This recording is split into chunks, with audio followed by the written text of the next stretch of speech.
अब बेटा जी जैसे आप ना ये सेकेंड ईयर तक हम अपनी मशीन अकाउंट बना चुके हैं। अब मशीन अकाउंट हमारा सेकेंड ईयर तक बन गया ना, ये हमारा सेकेंड ईयर का मैंने बनवा दिया था आपको बेटा जी। और ये हमारा बैलेंस सीडी निकल आया। मशीन वन हमारी 2,02,500 और मशीन टू 56,000। तो सेकेंड ईयर का बनाने के बाद फिर इसी के नीचे बेटा जी अब आप थर्ड ईयर शुरू कर देना। मशीन का सेकेंड ईयर हो गया, अब इसी के नीचे थर्ड ईयर शुरू कर दो। और आपको मालूम है ना, इस क्वेश्चन के अंदर जो मैं क्वेश्चन करा रहा हूं, इस क्वेश्चन के अंदर हमारा थर्ड ईयर 18-19 है। थर्ड ईयर हमारा 18-19 का साल है।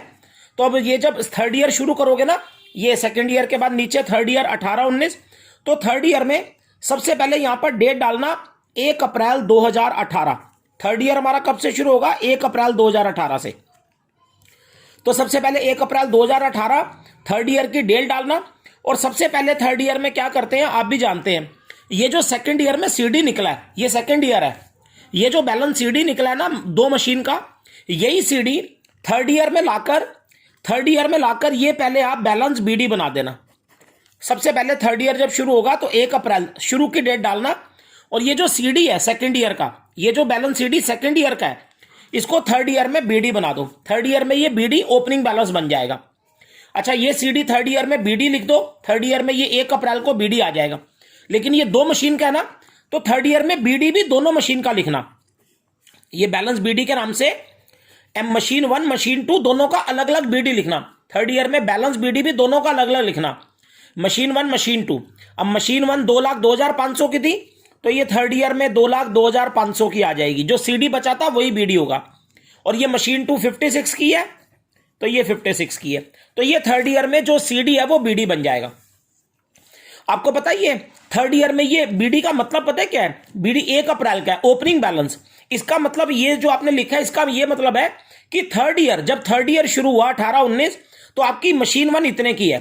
थर्ड ईयर में आपकी मशीन वन इतने की है और थर्ड ईयर में आपकी मशीन टू इतने की है। अब चलते हैं थर्ड ईयर बनाते हैं। अब आपको पता है इस थर्ड ईयर में क्या हुआ है? इस थर्ड ईयर, ये बड़ा इंपॉर्टेंट साल है। थर्ड ईयर बहुत इंपॉर्टेंट है। इस थर्ड ईयर में पता है क्या हुआ है? ये जो मशीन वन है ना, M1, ये वाली, इस मशीन वन को ना बेटा जी हमने सेल कर दी है। थर्ड ईयर के अंदर ये जो मशीन वन है, ध्यान से सुनेगा, ये M1, ये जो मशीन वन है ना, इसको हमने बेटा जी सेल कर दिया, बेच दिया। अब मैं आपको एक बात बता दूं कि ये चल रहा है थर्ड ईयर, मशीन वन आपने बेच दी। एक बात ध्यान रखना, जब भी ये मशीन वन आप बेचोगे ना, अब आपने इसको बेच दिया, तो जब इसको हमने अब अगर बेच दिया ना, तो याद रखना बेटा जी, जब भी मशीन को बेचते हैं, मशीन को सोल्ड करते हैं ना, तो ये मशीन अकाउंट है ना, तो मशीन अकाउंट के क्रेडिट साइड में, इधर मशीन अकाउंट के क्रेडिट साइड में, ये समझ लो ये डेबिट साइड है ना, तो ये मशीन अकाउंट का, ये मैं यहां रख लेता हूं। मशीन अकाउंट के क्रेडिट साइड में हमेशा जब भी मशीन को बेचते हैं तो मशीन अकाउंट के क्रेडिट में एंट्री होती है, इधर इस तरफ होती है, मशीन अकाउंट के क्रेडिट साइड में। मशीन बेचने का जो पॉइंट है, मशीन वन को जब भी हम बेचेंगे तो कहां पे एंट्री करेंगे? मशीन बेचने की एंट्री हमेशा मशीन अकाउंट के क्रेडिट में करते हैं। आपने मशीन जब बेचनी है तो क्रेडिट में एंट्री करनी है, क्योंकि आपको पता है जब मशीन बिकती है, आप बताओ, मशीन बिकेगी तो मशीन जाएगी ना, और मशीन क्या हमारी एसेट है, एसेट जाती है तो क्रेडिट होती है। तो ये मशीन वन हमने बेच दी ना, तो ये क्रेडिट में एंट्री होगी, मशीन के क्रेडिट में। लेकिन ईयर कौन सा चल रहा है? ईयर तो थर्ड ईयर चल रहा है, याद रखना, तीसरा साल, हमारा तीसरा साल चल रहा है। तो ये मशीन वन हमने बेच दी, इसकी एंट्री कहां करेंगे? थर्ड ईयर में। मशीन वन बेची है तो क्रेडिट में करेंगे, मशीन अकाउंट के क्रेडिट में। थर्ड ईयर चल रहा है हमारा, क्रेडिट साइड में। और एक बात और आपको बता दूं, ये मशीन वन हमने बेची है ना, तो मैंने बोला मशीन के क्रेडिट में एंट्री होगी, क्रेडिट साइड में। लेकिन क्रेडिट साइड में, ये मशीन अकाउंट के क्रेडिट साइड में ना, क्रेडिट साइड में बेटा जी हम 3 एंट्रियां करेंगे। जब भी याद रखना मशीन बिकती है ना, ये मशीन बेच दी, ये जो मशीन सेल करी है ना, इसकी बेटा जी पहली बात तो क्रेडिट में एंट्री होती है और 3 एंट्रियां करेंगे। क्रेडिट साइड में 3 एंट्री होंगी, ये बेचने की, मशीन बेचने की 3 एंट्रियां। और कौन से ईयर में? थर्ड ईयर में, क्योंकि थर्ड ईयर में बेची है। तो क्रेडिट साइड में 3 एंट्रियां होंगी। जब बेचते हैं तो 3 एंट्री करते हैं क्रेडिट में। मैं बताता हूं कौन सी। सबसे पहले तो करनी है आपने बाय बैंक के नाम से, बाय बैंक अकाउंट के नाम से मशीन को बेचने की करनी है। पहली एंट्री क्रेडिट में करते हैं बाय बैंक के नाम से सेल करने की, इस मशीन वन को बेचने की। ये एक एंट्री तो ये करना। और हाँ, यहां पर डेट भी डालनी है। यहां पर डेट पता है कौन सी डालनी है? 1 जुलाई। ये वो वाली डेट डालनी है जिस दिन आपने मशीन बेची है। जब आपने मशीन को बेचा, आपने क्वेश्चन देखा होगा, क्वेश्चन में मैंने लिखा था कि 1 जुलाई को बेची है मशीन, 1 जुलाई 18 को, 2018 को। तो 1 जुलाई में बेची है, जिस दिन बेची है 1 जुलाई को 2018, उसी दिन ये डेट वही डालनी है जब बेची है। अच्छा, क्रेडिट में 3 एंट्रियां। पहली बाय बैंक से करना, सेल की, कि जो आपने बेच दी। और यहां पे अमाउंट पता है कौन सा लिखना? सेल वैल्यू लिखना, जितने में बेची वो अमाउंट। और ये वाला अमाउंट आपको क्वेश्चन में गिवन था, मैंने क्वेश्चन में दिया था, याद करो। ये अमाउंट क्वेश्चन में गिवन था कि हमने 1,41,000 में बेची। मैं आपको क्वेश्चन दिखा देता हूं एक बारी। ये क्वेश्चन में देखो, मैंने ये अमाउंट लिखा था, सेल वैल्यू 141। क्वेश्चन मेरा खुद का ही एग्जांपल है बस ये। तो ये बेटा जी, सबसे पहले यहां पर बेचने की करना, ये वो एंट्री है जितने में बेची, ये सेल वैल्यू से करना। अच्छा, उसके बाद मैंने पूछा जब बेचेंगे तो 3 एंट्रियां होंगी क्रेडिट में, इधर 3 एंट्रियां, और जुलाई 1 को जिस दिन बेची उस डेट को करना ये। अच्छा, उसके बाद दूसरी एंट्री पता है कौन सी करनी है बेचने की? आपने इसके पीछे ही पड़ जाओ, मशीन 1 के पहले, M1 के। तो क्रेडिट में और दूसरी एंट्री होगी बेटा जी बाय डेप्रीसिएशन के नाम से। ये सारी एंट्रियां जुलाई 1 को होंगी, जिस दिन बेची है ना उसी दिन होंगी ये सारी एंट्रियां। एक बाय डेप्रीसिएशन के नाम से डेप्रीसिएशन लगाने की होगी, बाय डेप्रीसिएशन के नाम से एक बेचने की होगी, एक बाय डेप्रीसिएशन के नाम से डेप्रीसिएशन लगाने की। देखो बेटा जी, ये जुलाई में बेची है तो ये डेप्रीसिएशन भी जुलाई में ही लगेगा। वैसे डेप्रीसिएशन कब लगता है? साल के एंड में, 31 मार्च। आपको याद होगा डेप्रीसिएशन 31 मार्च को लगता है, लेकिन ये जुलाई में बेच दी ना, तो इसका डेप्रीसिएशन जुलाई में ही लगेगा। ये डेप्रीसिएशन की एंट्री जुलाई में ही होगी क्योंकि जुलाई में बेची है। और यहां पर बाय डेप्रीसिएशन के नाम से एंट्री करना, और बेटा जी यहां पर डेप्रीसिएशन लिखना। यहां पे डेप्रीसिएशन पता, अच्छा ये डेप्रीसिएशन पता है यहां पर किसका लगाएंगे? मशीन 1 का। जो मशीन 1 आपने बेची है, मशीन 1 ही तो बेची है, ये M1 बेची है ना, तो M1 का, मशीन 1 का डेप्रीसिएशन लगाएंगे। अच्छा, याद रखना, अभी हम लोग मशीन 1 बेच रहे हैं तो पहले डेप्रीसिएशन भी मशीन 1 का ही लगा दो आप, मशीन 1 का ही पहले डेप लगा दो आप, क्योंकि आपने मशीन 1 ही तो बेची है, तो पहले उसी का ही डेप्रीसिएशन आप लगा दो बेटा जी। अच्छा देखो, मैं आपको बताता हूं जैसे, और ये कब लगेगा? जुलाई में, जुलाई को बेची है ना, तो ये डेप्रीसिएशन की एंट्री जुलाई में ही होगी। और हाँ, डेप्रीसिएशन यहां पे किसका लगा दो? पहले मशीन 1 का। लेकिन मशीन 1 पे कितना डेप्रीसिएशन लगेगा? पहले ये डेप्रीसिएशन आपको क्या करना पड़ेगा? कैलकुलेट तो करना ही पड़ेगा।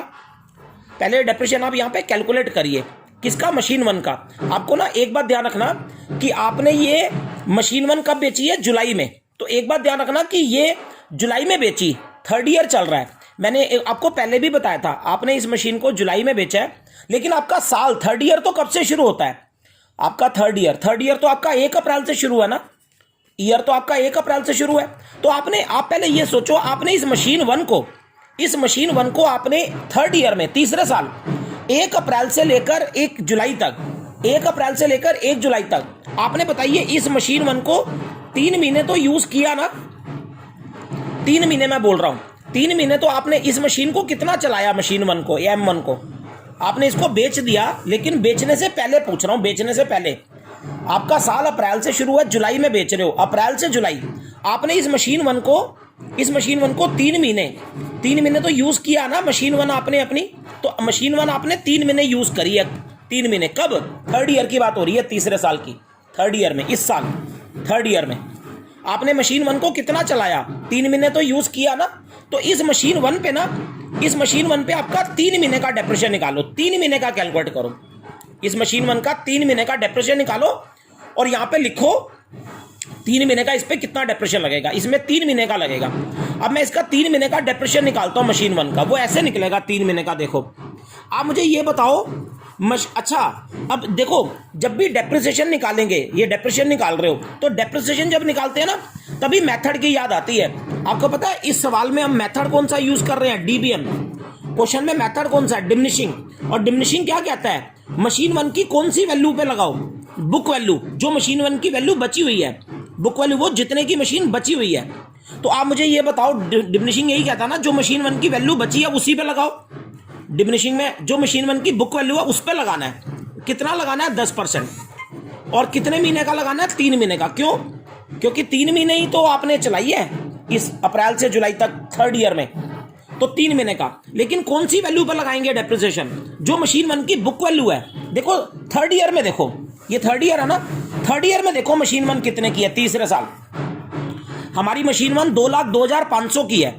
अगर हमारी मशीन 1 2,02,500 की है ना 3rd ईयर में, ये इतने की है ना, तो इसी पे निकालेंगे 2,02,000 पे, क्योंकि डिमिनिशिंग मेथड है ना। तो ये कहता है जो मशीन की वैल्यू बची हुई है ना थर्ड ईयर में, ये बची है 2,02,000, इसी पे निकालेंगे। तो 2,02,500, इसके ऊपर आप 3 महीने का निकाल लो डेप्रिसिएशन, 3 महीने का इसके ऊपर 2,02,500 पे। तो ये कैलकुलेट कर लो, ये जैसे आएगा 4 और ये आ गया 20,250 आ गया, ये 2,02,500, इसको डिवाइड बाय 4 कर दो तो ये 5,062.50 ये आ जाएगा। ये जो मैंने डेप्रिसिएशन निकाला है ना, ये आ रहा है 5,062.50। चलो इसको 5,063 कर लेते हैं, ये डेप्रिसिएशन निकाला है। तो आपकी मशीन 1 पे 3 महीने का मैंने निकाला है, तो डेप्रिसिएशन आ रहा है ये 5,063, ये 3 महीने का निकाला है। तो ये जो देखो जब बेचते हैं तो यहाँ पे जुलाई में बेचेंगे 3 एंट्रियां बेचने की, फिर डेप्रिसिएशन लगाओ कितना चलाई, शुरू से देखो अप्रैल से जुलाई तक 3 महीने, 3 महीने का डेप्रिसिएशन लगाओ यहाँ पे, इसमें M1 पे मशीन 1 पे 3 महीने का डेप्रिसिएशन लगाओ, जितनी चलाई उतना लगाओ। और ये जुलाई में लगेगा क्योंकि ये जुलाई में बेच रहे हैं, तो इसमें मशीन 1 का डेप जुलाई में ही लगेगा। और ये 3 महीने का निकाला, तो ये मैंने कैलकुलेट करा 5,063, तो ये 5,063 आप डेप्रिसिएशन लगा दो, ये लग गया डेप्रिसिएशन। अच्छा उसके बाद मैंने बोला जब बेचते हैं तो यहाँ पे 3 एंट्री होती है ना जुलाई में बेचने में, तो पहली ये हो गई, दूसरी डेप्रिसिएशन लग गया। अब बेची है ना मशीन 1, तीसरी पता है यहाँ पर कौन सी एंट्री होगी, तीसरी होगी बाय P&L अकाउंट के नाम से, बाय P&L, ये P&L के नाम से तीसरी एंट्री यहाँ पर लॉस की होगी। यहाँ पर अब बेटा जी हमें लॉस भी लिखना होगा। आप कहोगे सर लॉस कौन सा, अरे बेटा जी आपने मशीन 1 को क्या करा, बेचा ना, आपने मशीन 1 बेची, तो जब मशीन 1 को आपने बेचा तो इसको बेचने में ना हमें लॉस भी होता है। तो यहाँ पे एक एंट्री बाय P&L से हम लॉस की करेंगे कि जब मशीन 1 को हमने बेचा, जब इसको बेचा तो हमें कितना लॉस हुआ, जब मशीन बेचते हैं तो हमें लॉस भी होता है। तो यहाँ पे लॉस लिखेंगे कितना लॉस हुआ इस मशीन को बेचने में कितना लॉस हुआ, या लॉस लिखेंगे जो किसको बेचने में हुआ है, मशीन 1 को बेचने में जो लॉस हुआ है। लेकिन मैंने बोला यहाँ पर लॉस लिखना मशीन 1 का कितना लॉस हुआ बेचने में, इसको बेचा तो लॉस कितना हुआ। लेकिन ये जो यहाँ पे लॉस लिखना ना, ये भी बेटा जी पहले आपको कैलकुलेट करना पड़ेगा, ये कैलकुलेट करना पड़ेगा। लॉस पता थोड़ी है, लॉस तो आप निकालो कि कितना लॉस हुआ जब मशीन 1 बेची, तो ये लॉस आपको पहले कैलकुलेट करना ना। तो ये कैलकुलेट भी मैं आपको वर्किंग नोट में करके दिखाऊंगा। वर्किंग नोट में आपको ये निकालना है कितना लॉस हुआ मशीन 1 को M1 को मशीन 1 को बेचने में कितना लॉस हुआ। तो एक बात बोलूं, ये लॉस निकालना है ना, तो ये पता है कैसे निकलता है लॉस, बेटा जी इसके लिए ना आपको बेटा जी 2 चीजें चाहिए होंगी, 2 मशीन 1 की 2 चीजें बेटा जी। एक आपको सेल वैल्यू चाहिए कि मशीन 1 आपने कितने में बेची 141, ये क्वेश्चन में गिवन थी। एक मशीन 1 की सेल वैल्यू चाहिए कितने में बेची, सेल वैल्यू कितने में बेची। और एक मशीन 1 की आपको करंट वैल्यू चाहिए बेटा जी, ये चाहिए होती है आपको मशीन 1 की करंट वैल्यू। बेटा जी करंट वैल्यू का मतलब होता है कि मशीन 1 कितने की है, आपकी मशीन 1 कितने की है, ये करंट वैल्यू कितने की है, कितने में बेची, तभी तो पता लगेगा लॉस कितना हुआ। तो मशीन 1 की अगर लॉस निकालना है तो सेल वैल्यू चाहिए, करंट वैल्यू। सेल वैल्यू दे रखी है क्वेश्चन में, करंट वैल्यू मशीन 1 की कितनी है, अभी मशीन 1 की करंट वैल्यू। तो ये मशीन 1 की करंट वैल्यू पता है कैसे निकलेगी, ये पहले ऐसे निकलेगी, ये आपको अकाउंट में ही देखना है। पहले थर्ड ईयर में देखो, थर्ड ईयर में बताओ, तीसरा साल चल रहा है, मशीन 1 कितने की थी थर्ड ईयर में, तीसरे साल शुरू में 1 अप्रैल मशीन 1 2,02,500 की थी ना, ये रही मशीन 1 इतने की थी ना। लेकिन इसके ऊपर बताइए डेप्रिसिएशन भी तो लग गया 3 महीने का, अप्रैल से जुलाई तक 3 महीने का डेप्रिसिएशन लग गया, ये मशीन 1 का डेप लग गया। तो ये जो डेप्रिसिएशन लगा इससे मशीन 1 की वैल्यू और कम हो गई ना, मशीन 1 इतने की थी, इसके ऊपर 3 महीने का डेप लग गया, तो 3 महीने का डेप लग गया तो ये भी तो कम हो गई ना। तो आपको पता है करंट वैल्यू कैसे निकालते हैं, मशीन 1 की करंट वैल्यू ऐसे निकलेगी। पहले ये बताओ थर्ड ईयर में मशीन 1 कितने की है, थर्ड ईयर में 2,02,500। इस मशीन 1 में से ना जो डेप्रिसिएशन लग गया ना मशीन 1 पे 3 महीने का आपने डेप्रिसिएशन लगाया था ना 5,063, जितने की मशीन है उसमें से जो डेप्रिसिएशन लग गया वो घटा दो, ये 2,02,500 में से डेप्रिसिएशन घटा दो, तो मशीन 1 की करंट वैल्यू आ जाएगी, आपकी मशीन 1 की करंट वैल्यू आ जाएगी। अब करंट वैल्यू निकाल लो 2,02,500, उसमें से 5 घटाओ, ये 1,97,197 437, मेरा कैलकुलेशन तो ये कहता है 197 437। ये मशीन 1 की करंट वैल्यू आ गई, जितने की है उसमें से उसका डेप्रिसिएशन घटा दो जो 3 महीने का और लगा, घटाने के बाद ये आ जाएगी। अब बताओ मशीन 1 कितने की है, अब इसको कंपेयर करो। मशीन 1 इतने की है आपकी, अभी करंट इतने की है और बेची कितने में 141। अब कोई भी लगा सकता है 197,437 ये वैल्यू आ रही है। आपकी मशीन 1 इतने की है। ये अब सोचो आपकी मशीन 1 1,97,000 की है और 141 में बेच रहे हो, तो 197 की चीज है और 141 में बेचोगे तो लॉस ही होगा ना। तो 197 वाली इतने में बेच दी। अब इसको माइनस कर लो, ये 197 में से ये 141, तो ये लगभग आ जाएगा 56,000। इसका जो डिफरेंस है, इन दोनों का जो डिफरेंस है वो आ रहा है 56,437। तो ये लॉस हो गया, ये आ गया आपका मशीन 1 का लॉस। ऐसे वर्किंग नोट में निकालना, ऐसे वर्किंग नोट बनाना।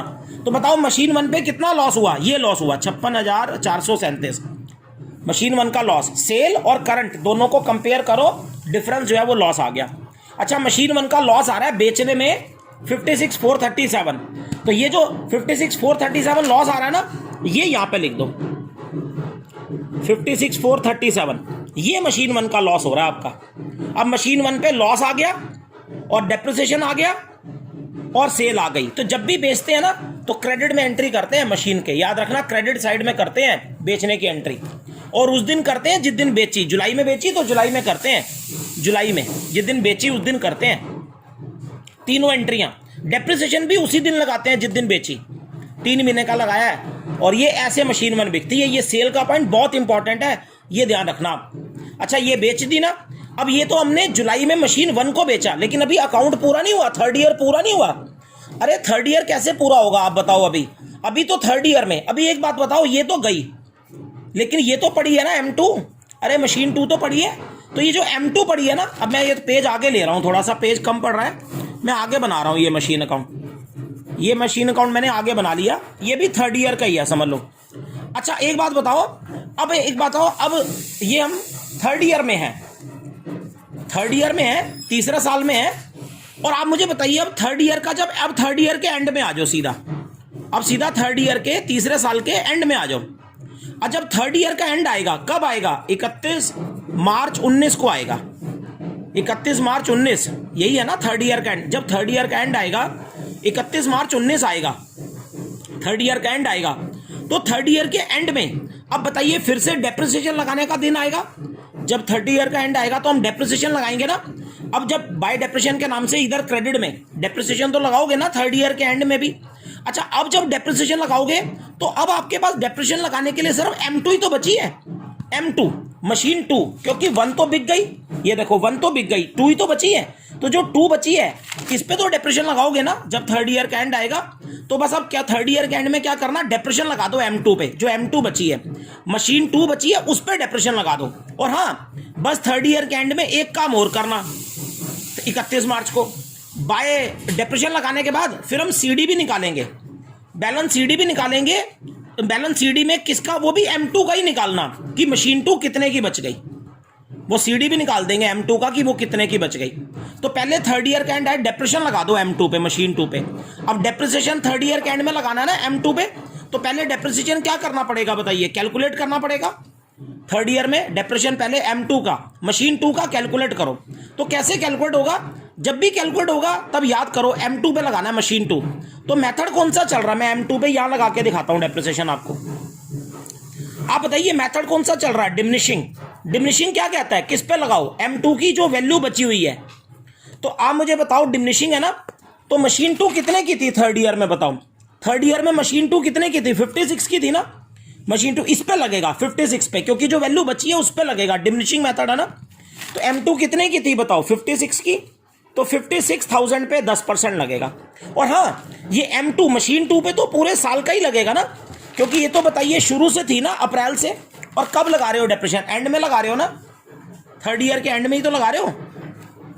तो M2 पे पूरे साल का लगेगा, मशीन 2 पे पूरे साल का लगेगा, 56,000 पे 10% पूरे साल का। और इसका 5600 आ गया, मशीन 2 पे 5600 आ गया, ये मशीन 2 का डेप्रिसिएशन आ गया। तो थर्ड ये 5600 मशीन 2 का लगा दो आप, मशीन 2 का 5600 डेप्रिसिएशन आ गया। अब डेप्रिसिएशन आ गया, अब उसके बाद बैलेंस सीडी निकाल दो, क्योंकि हमेशा एंड में बैलेंस सीडी भी निकालते हैं ना, लेकिन मशीन 2 का। और ये सीडी ऐसे निकालना, अब मशीन 2 कितने की बची, ये ऐसे निकालना, मशीन 2 की जो मशीन 2 की वैल्यू है ना 1 अप्रैल को कितनी है, 56,000। ये जो मशीन 2 की वैल्यू है ना, इसमें से मशीन 2 का डेप्रिसिएशन घटा दो, 56,000 की है ना, इसमें से ये घटा दो 5600। तो ये घटाने के बाद आंसर आ जाएगा 50,400। ये मशीन 2 बची है हमारी, ये मशीन 2 का सीडी आ गया कि मशीन 2 इतने की बची है। और ये हमारा 3rd ईयर पूरा हो गया। और 3rd ईयर जब पूरा हो जाएगा तो बस टोटल कर दो अब आप इसका, ये 2,02,000 और ये 56, टोटल कर दो, ये 2,58,500, ये 2,58,000, दोनों तरफ टोटल कर देना, पूरा टोटल करना, क्रेडिट साइड का पूरा टोटल करना, ये वाला भी, ये सारा मिला के क्रेडिट साइड का भी टोटल करना और डेबिट का भी टोटल करना। तो ये आंसर आ जाएगा 258,500 और ये हमारा 3rd ईयर मशीन अकाउंट पूरा हो जाएगा। 3rd ईयर सबसे इंपॉर्टेंट ईयर है, बड़ा लंबा ईयर है, क्योंकि इसमें बेचते हैं ना, तो ये बेचने का कंसेप्ट बड़ा इंपॉर्टेंट है।